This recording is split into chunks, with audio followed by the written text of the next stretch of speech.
So thank you so much for joining us on another episode of Teen Talks powered by Inertia Teens. Today's episode is with Hitika Kalra, the founder of The Lone Alley, and I hope I'm pronouncing your name right. It's Ritika Kalra, but you did it really well. So she's the founder of The Lone Alley, an initiative to end loneliness. She's also a poet, blogger, debater, and I'm so happy to have her here with us today. Before that, we did a live on their page, so you can go and check that out. It is like an introduction to this, but you can listen to this. If you haven't heard it, you can go later on and check that out. We have delved into so many new topics for teenagers, and it is so important to listen to it and come to know about what we are going to discuss in this. So you can check that out and go and support them as well. So, could you please tell us a little more about yourself and the Lone Alley? Thank you so much, first of all, for having me. And then, yes, the Lone Ally is my baby. It's an initiative to end loneliness by helping people build better relationships and understand their own feelings so that they can recognize loneliness. So basically, what the Lone Ally is an ally, so that it can help people through the difficult, how all the relationships are messy and difficult and so annoying. So everyone needs a friend, an ally who can get them through it, who can tell them what happens if they're going through a conflict, what happens if they don't feel connected in a relationship. So that's what we are here for, to help people get through the forest of loneliness, feelings, and relationships. And I am Hitika Kalra. I am a psychology student who got this idea that loneliness can change a lot of things in our life. For example, if I am not connected, then I will have a lot of problems that people might not understand. For example, if I'm going through a mental illness and I don't share about it, it's only going to get worse. And if I'm lonely, it will lead to a mental illness because I'm not sharing what is going about my feelings and what is going inside me. Then it will lead to a mental illness. So loneliness is the one factor that is a factor and root in all of the problems that we're facing today. So that's why we need to aim at it and focus at it. Yes, I agree. And I did not know such a meaningful reason was behind your name. And it really is so inspiring that you're taking this initiative to help people out. So, what is the Thank you. story behind the Lone Ally? Yes, I shared this in the live too. This is a story that comes from my own personal experience with loneliness. I was going during my exams. I was going through a lot of breakdowns. A week after week, every 2 days in a week, I would have a breakdown. I would cry for hours. And one day, my mother snapped at me, and I just couldn't stop crying. I was in a breakdown. It was hours, and I just couldn't stop crying. I tried everything. I tried to distract myself. I thought maybe I can do this mental thing. I can try dancing. I can solve some equations and I'll forget about it. I just couldn't. I kept crying, kept crying. I had no idea how to deal with the feelings. That's what happens, right? We cannot ignore our feelings and keep moving with life, keep stuffing work, keep testing life. One day they will come back at us. They'll jump out of the spring that we have kept to push them down. They will jump out like a spring and we'll have to face them. So I had to face them. But no one had taught me. No one had taught me how to face my feelings, how to deal with them, how to talk about them. So I had absolutely no idea what to do. I was trying to distract myself. That's all I did that day. But after a few hours, I was like, I cannot do this. I don't know how to stop. No one was walking in on me so that I have to pretend and stop my tears. No one came in. So I had to do something myself. I picked up my phone with shaking hands. I looked for who to talk to, who to tell, and I could find no one. The one friend I could think of, I knew that she wouldn't have anything special to say that I already didn't know. So I thought that I cannot do this. I tried to approach a community, but those people did not know me personally. So I could not share every detail of it. They could not help me with the details of it. So I finally approached a friend who is much older than me. I was like 14, 13, and she was 26, 27. but we had a good connection. She understood me. She always advised me. She was like a guardian to me. So I talked to her. I told her that I have been crying for hours and I cannot stop. Tell me what to do. She was like, what's going on? I was like, I don't know. I just cannot stop crying. I need you to help me. So she said, I'm driving. I'm coming over. I'm like, what? First of all, I was very shocked that she's coming over. I just expected her to give me a text and tell me that it's gonna be okay. But she came over. She drove over to my place, and I went outside the door and secretly got into her car, cried, talked about it. She gave me advice. She did, but I have no idea what she gave me advice. I still don't remember, and I know that on that day too, I wouldn't have heard it because I was crying. So when I got out of the car, I felt so light. I did not hear the advice, but I felt so light. Why? What was happening? It was the connection. It was just that she heard me. Her hearing me made such a huge difference, and that's what brought Lone Ally. I realized that if I realized that if we had connections, then we could not, then these small problems could not evolve into mental health problems. If we could eliminate them in the beginning, like I'm having breakdowns week after week, and if I had not contacted her that day, they would have continued and later evolved into into a problem for me, into a mental health issue. But connection changed it. It stopped it right there in its track. And that's the power that human connection has. And that's when I realized it. And later on, I realized I need to do something about it. Only I can, and I have to do it when I have realized it. That was the origin of the Lone Ally. Wow, that is such an inspiring story. And I think emotional outbursts are so common among teenagers. And I think we should really talk about it. And like one of my friends say that you are not your problems. And that is something which I got as a takeaway from your story. And I'm so glad that you're doing better and are in a better place than you were before. And as leading to the next question, which is as the founder of the Lone Ally, how do you take care of your mental health? Because I know being on the internet, especially Instagram, as a teenager is so tough, and managing your studies and commitments along with it. How is that affecting your mental health, and how do you take care of that? Yes, it is a balance of a lot of factors. I have to balance my studies and I have to balance the content that I put. I have to research for the content. I have to educate myself so that I don't give out the wrong information on the internet. And then comes the system of algorithms, the likes, the views. Am I doing enough? Is it interesting enough?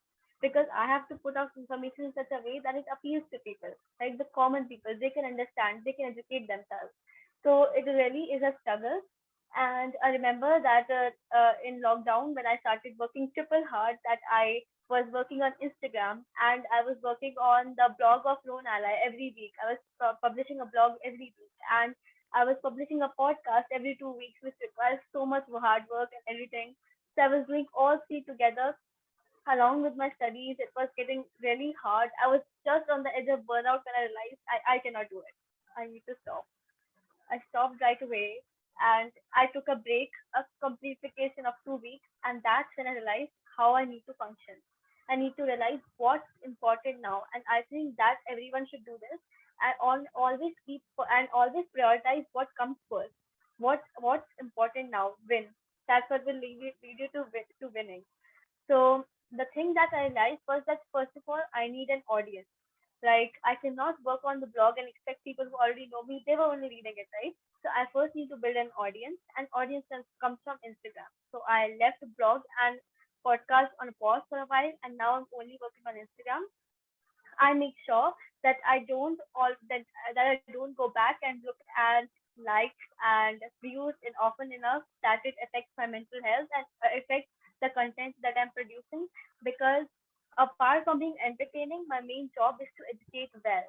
So that should be my focus. Keeping that my focus and prioritizing only stuff that matters and not overloading myself is has what kept my mental health steady during this time. I think that is so good that you realized about what was your main priority back then and revising. I have talked to some more organizations and teen ventures which do that, which is growth and revising and coming back to what their main motive was. I think that really helps us to, plan out things and content we post. And if the content matches what our mission statement is, that is something which we should constantly go back to.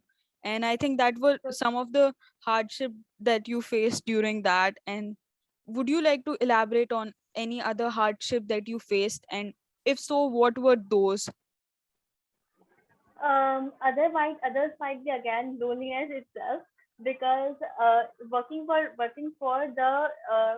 Lone Ally itself was a little lonely experience, because I got cut off from my friends, because most of my time was spent working for Lone Ally. I was blogging, I was writing, and then I had to spend time studying. So there's rarely any time left for my relationship, and that was the problem that I was facing. I got into a loop of loneliness. I did not know who to reach out to now. Like, the first thought is, who would want to talk to me now?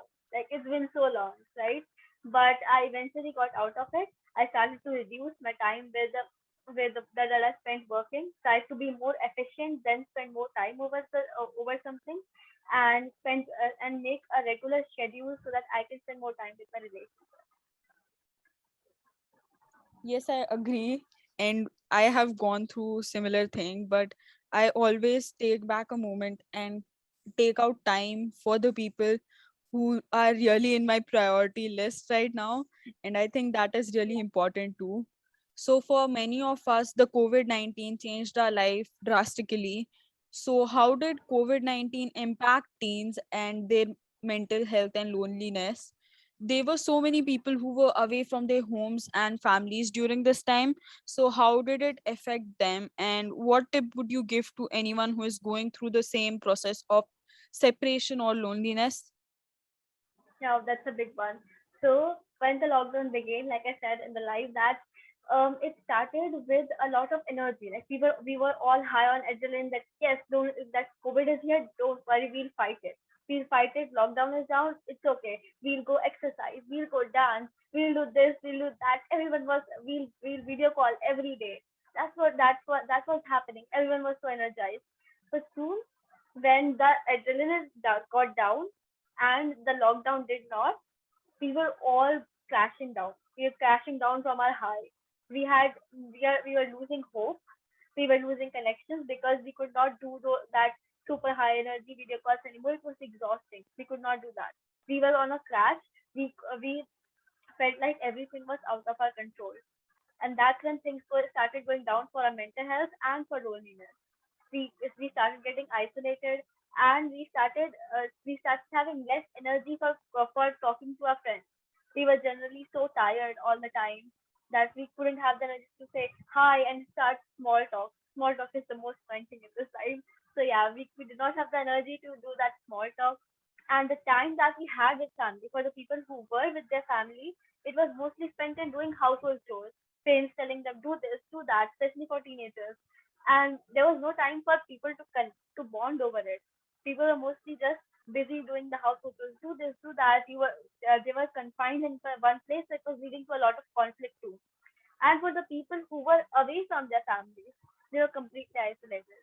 They did not even have those three people. So their loneliness was much more visible, because they were isolated from their family, they were isolated from their friends, and if they did not make that extra effort, make that extra effort to do the small talk and make a plan to video call, to set a time apart, they would not have gotten any connection at all. And most of us didn't, because we were exhausted. It was the emotional toll that lockdown took on us, and on all that was going on, the online classes and the worries about the future. That all affected how our mood was, how much our energy was, and most of us did not take that effort. And we were away from our relationship from such a long time that coming back from it was hard. Coming back from it was like reconnecting after a period of loneliness. We had a lot of self doubt whether they like us or not. So that's what happened, and that's what made more and more people lonely during this time, and worsened our mental health during lockdown.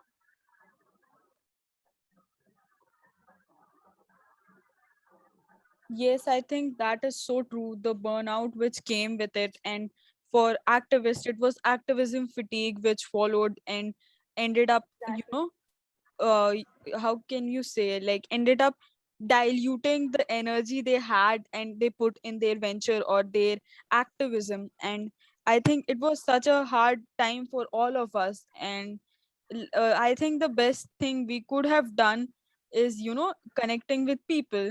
So following in that theme, what can you say is the importance of connection in our lives? And I have heard some teenagers say this, that, I am better alone or something like that. And there is this other kind of teens who are like, I need to be with someone so that I am myself, which is again another side of it. And with lockdown, many teens were separated from their friends, family.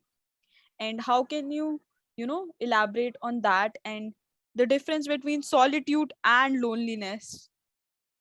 Yes, we discussed this over the live too. And the topic that you just said, that I am fine alone. I just posted a reel about that, and it was so funny that we all say, "Oh, I'm independent. I don't need people," but we need people. We need relationships. We need connections, but we also need independence. That's There's a balance between the relationships we need and the independence we need.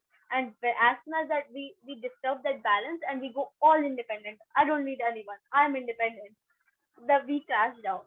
And if we go, I need connections, please, I'm no one without people, that's when that falls down and we crash down. There needs to be a balance between both of them, that we have our boundaries, we have our privacy, but we stay connected with the people we love. We stay connected with the people who nourish us, and we can nourish them.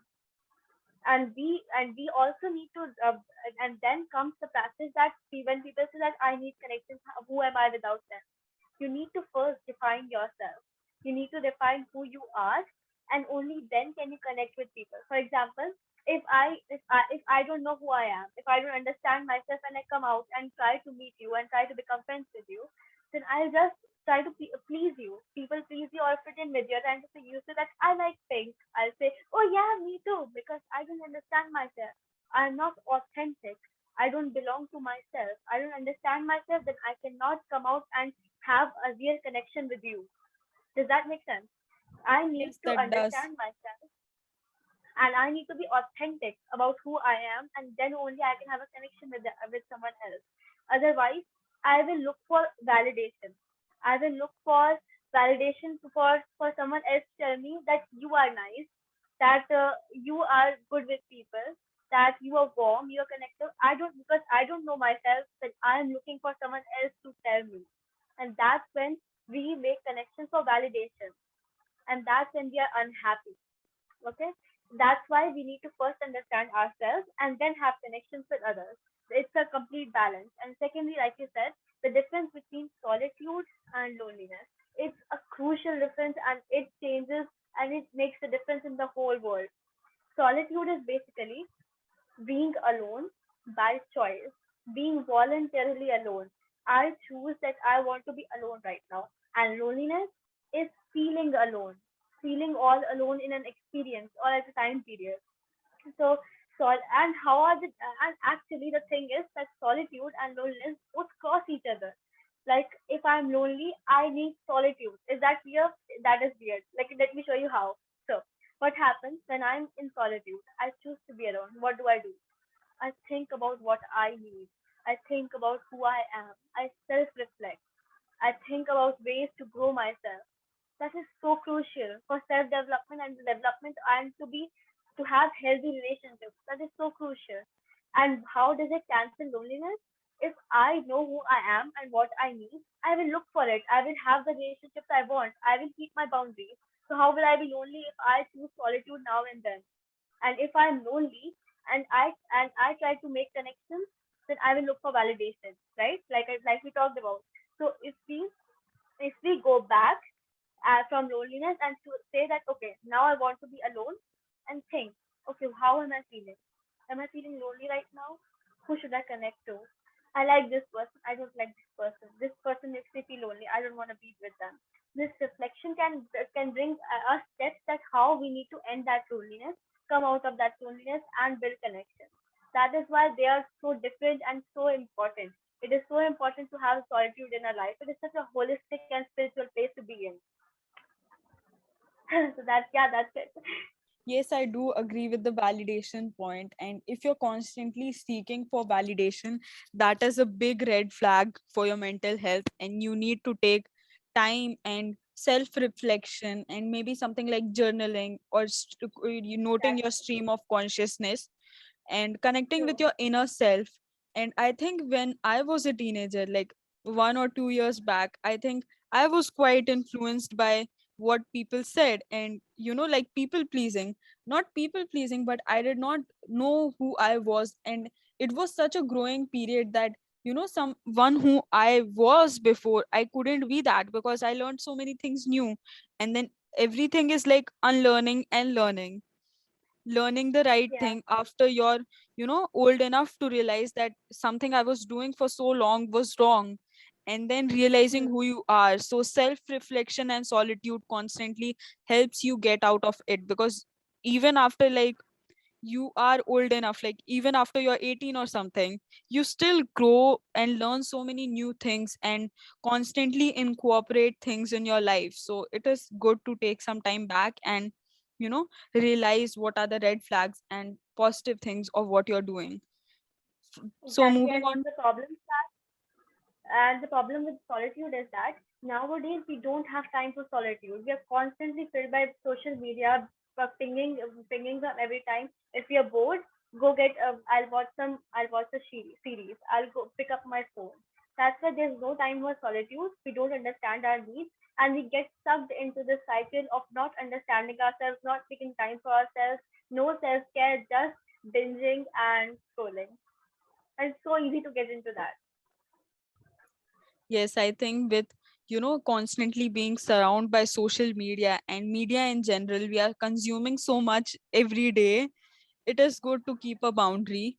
So, moving on to the next question, do you have any tips to maintain relationships? And teens often face this thing in life where, they meet new people, learn new things, and forget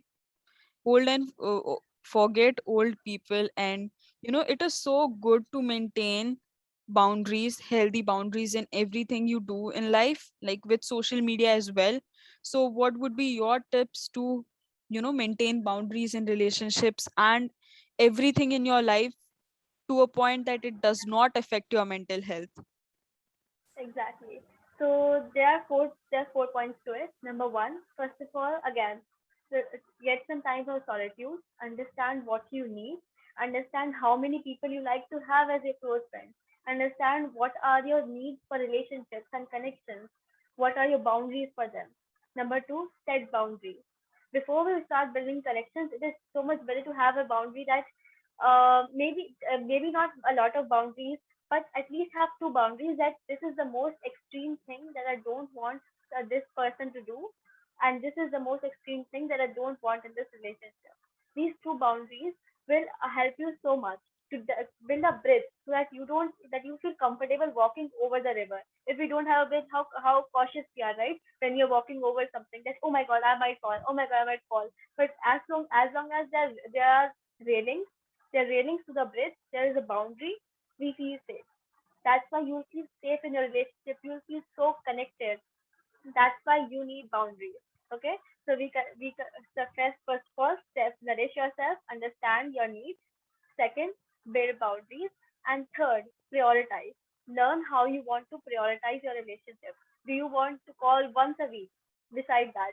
Otherwise, if we don't put it in our schedule, we forget. We all are so busy with our work, with our responsibilities, that we forget that we need to give time to nourish our relationship. That's why prioritize relationships. And number four, learn for a relationship.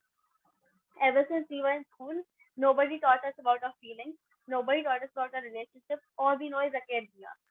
But this is the thing that we need every day. I want to learn how to deal with conflicts, because I fight with someone little or big every other day, and I have to apologize to someone every other day. I don't know how to say sorry the right way, but authentically. I don't know how to solve conflicts. I don't know how to listen to someone when they really need me to listen. These things, these are basics of every relationship that you need every single day to start learning about relationships. Doesn't matter where you learn from, whether you learn from books, YouTube channels, podcasts, or Zonara itself is building a platform so that you can learn about relationships in every way. All the basics are covered. So these four things you need. First of all, understand your needs. Number two, build boundaries. Number three, build boundaries and then prioritize your relationship the way you want. And four, learn about your relationship.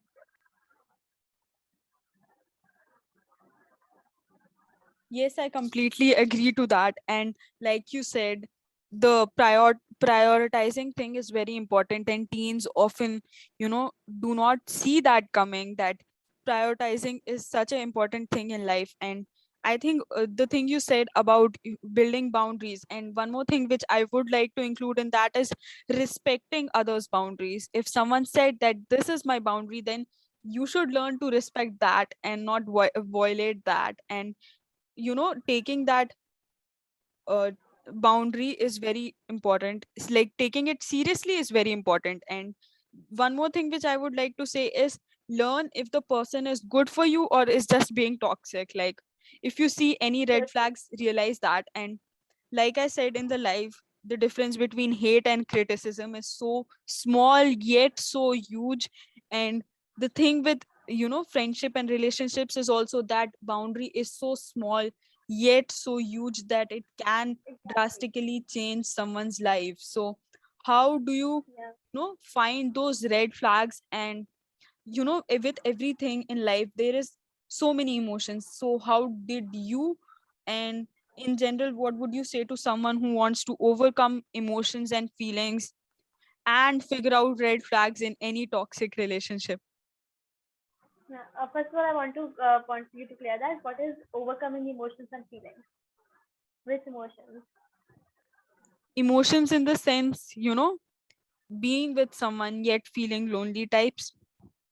Oh, okay. I get that. Thank you so much. So basically, asthma red flags. Often, what people do is people stay with toxic people. When we feel that we don't like someone, we just know it. It's not that, oh, that person is wrong for me. You know which person is making you uncomfortable, and you're still choosing to stay with them. Why? Because people think that they'll be lonely without them. Whatever reason it is, whatever person it is, whether it's a friendship, if you have to leave a close friendship, you feel like who will have my back without them. If you have to leave a romantic relationship, it's even harder because you have been so attached to them. And then family, and getting when someone is toxic in your family, it's very hard to cut them off. We cannot just walk away from them. So what do? We start removing our effort and time from the relationship and expectations from the relationship. But we often don't do these things. Why? Because we think that if we remove them from our life, we'll be lonely. But the fact is, if they're not right for you, if they're not making you feel comfortable, if they're not respecting your boundaries, you are lonelier with them. So leave them right now. That is my advice. Leave them right now. You'll be less lonely without them. I can give you guarantee that you'll feel lonely for a time, but you'll build healthier relationships once you leave them. So what my advice is for people who are looking for red flags, and what are the red flags? Even though people actually know, but still, the most red flags are that someone is crossing your boundaries. Someone is someone is jealous of you having a good relationship with other people, or they are sabotaging you. Even emotionally, even in little things, they're putting you down. They're making you feel bad about yourself. These are the major red flags that you should run away from, screaming. Just run away. Okay. And finally, how do you avoid getting into these relationships, turning them into toxic? Is build boundaries. This is so important. Build boundaries. And when I say boundaries, it's not just something that I'll tell them not to do this. That's not how it works. You set down a boundary. It means if someone does X, then if someone does X that I am not comfortable with, then I will do Y to take care of myself. That's what the boundary is. No one else crosses the boundary. You let them cross your boundary. Okay. So the boundary is basically, for example, I don't. I feel, for example, during the lockdown, I was feeling very, very burdened with listening to news. It was so hard to listen about so many deaths, right? Personally, it was, uh, it was very stressful for me. So listening, but my father loved listening to news. He would listen to news constantly. How would I avoid that situation? Coming in contact with news. So here's the boundary that I set. I said that I will not enter the room when the news is on. If even if you need me, even if you need me to bring something, I will not enter the room as long as news is on. You have to turn it off for me to enter. That's a boundary. Did I ask him to do anything? No. I said that what will or won't do if this boundary is crossed. That's how it works. You don't tell someone that stop yelling at me. You say that if you yell, I will immediately leave the room and go for a walk in order to take care of myself. That is a boundary. That is how you set boundaries. And once you start setting boundaries in a relationship, you will find them so much healthier, so much space for you, so much deeper connection with everyone else. Because now they know that what is okay for you and what is not. Now they don't have to think that, oh, will she be okay with this? Because it's harder for them to understand whether you will be okay with something or not. When everything is clear and clear cut, when they know your boundaries and you know your boundaries, everything stays healthy and connected. Wow, those were like so many good points I can say. Like, we often, ignore the red flags, and including that, I would like to add on, like, with online relationships, I would say privacy is so important, and safety in general. If someone is making you uncomfortable, go and block them, I would say. Don't even think That about it twice, because teens often feel like, what would not that person wait. think? What would that person think? Or maybe that person is a acquaintance of mine. I'm going to say this clearly. You do not let anyone cross your boundaries, and it is just you. And if anyone does that, you have like 101% right to block them and not think Yes, about it too. And like you said about the news thing, it was so hard to listen in COVID, and that was a healthy boundary you had set. And I think that is so important. And few more red flags I would like to add is if someone is violating your privacy and independence. If your independence is someone's problem, that is a thing, and you should see that as a major red flag, I can say. And if someone is making you uncomfortable in any way, even if you do not realize what it is, but if their language is yeah, making you uncomfortable or their actions, so you can set a boundary before itself, stating the consequences of that action. I'm just listen to summarizing yourself. you. Your body knows, your gut knows. Yes, and teens often rush into relationships or making friends because those people look cool. And even Yeah, with so everything you do in life, if you just see the outside of it, it might not be the best for you. So it might be better to move on from it. Like, in fact, like, I have heard it and read it before, is that some people's dream job which they have been working on for years might not be the best for them, because what they have seen is outside of it and not hmm, how it suits their life. So if anything is making you uncomfortable, or you do not think is the best for you, so the best thing is to move on. And so with that, we move on to our last question, which is also Teen Talks question of the day. This is a special question which we like to ask to everyone, which is, if you could say anything to your younger self about a myth related to mental health, what would that be, and especially why? okay, a myth related to mental health. So I think if I could talk to my younger self, I'd tell them that it's not all in your head. Like if you are feeling something, you are not making it up. You are not. It's not all in your head. People who are mentally healthy don't make stuff up. They don't pretend that they are not. If you are feeling something, it is real. Believe yourself. Understand yourself. Take time to understand your needs and what you're going through and what your feelings are. Often we say it's all in your head. It's no big deal, and do not and don't let that belief don't let that belief bring you down and think that your needs are less than someone else's. That's all. I really think that is such a good note to end on, and I would like to add that most of the mental health issues have physical symptoms as well. Like I know for anxiety it is the same, and for every mental health situation there is a physical symptom that comes along. It's never in your head, it is physically felt, So and true. people don't really realize that. And I've said this before, the best thing you can do about the voices in your head is sit down, take a pen pencil, set a time for 15 minutes per day, and write about everything you can worry just in that 15 minutes. And then later That's on throughout the amazing. day, if you remember something that you need to worry about, you can say that, okay, I'll write it down now, I'll worry about that later. Just like we do with, any daily task. Such a great Yeah, journaling is such a great tool for understanding yourself, understanding your own needs. It's amazing. And like you said, that physical symptoms are there. Even for loneliness, it's not just a feeling. It's no longer a feeling as soon as you start ignoring it. When you start ignoring it, it starts showing in your body. People have like obesity has increases our chances of dying by I think 12%, and loneliness increases our chances of dying by 45%. 45. Can you imagine? And That's so that is much. so, yeah, loneliness is such a day-to-day experience, but as soon as it turns into chronic, it is a disaster. It will start affecting your body because your body thinks that it's on alarm. You are alone in the wilderness and any animal will attack you. So it's on full on alarm mode. It's trying to protect you. But when it starts becoming long term, you make it long term by ignoring it, then it starts affecting your body and it will deteriorate both your mental health and your physical health. Yes, and I think any mental health thing you're feeling turns into your actions, and eventually it will turn into your habit. So before it turns into a permanent thing, you can take actions and look up for resources.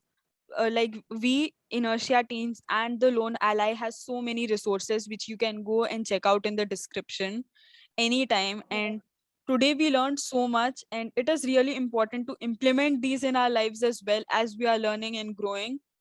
So, lastly, what would you like to say to our audience, like about Inertia Teens, and a last message to them? Yeah, Inertia Teams is such an amazing initiative. We need more people talking about these things that people are going through. Teens have such a different experience of mental health than anyone else, and yet that is so less talked about. We don't talk about how social media affects the body image of teens. We don't talk about how teenagers are affected by social media and the expectations that are put on them by parents, teachers, their families, and themselves. So, talking about the mental health of teenagers is a very important issue that needs to be dealt with right now, and Teen Inertia is doing such a great job doing it. Thank you so much for starting these conversations. Thank you so much for being a part of these conversations. And that is what like Teen Talks is based upon. What we are doing is talking about those things which aren't talked about. And I think with Exactly. every episode we are coming up with such things. During our last episode we have talked about COVID-19, anxiety, survivor's guilt, faith, and how Yes. faith helps in mental health, everything. So everything is going to come out soon. If you are watching this, Yes. it has come out soon. And thank you so much for being a part of our episode 4. It was such a pleasure to have you on our show, and it was such a pleasure doing a live with you. And I think you're Yeah. so good at what you're doing, and you know what you are doing. That is wonderful. Thank you so much for such an honor to be a part of this initiative. I had So such a great conversation. You're such a great interviewer, asking just the right questions to get the information out. Thank you so much. thank you so much. We cannot ignore our feelings and keep moving with life.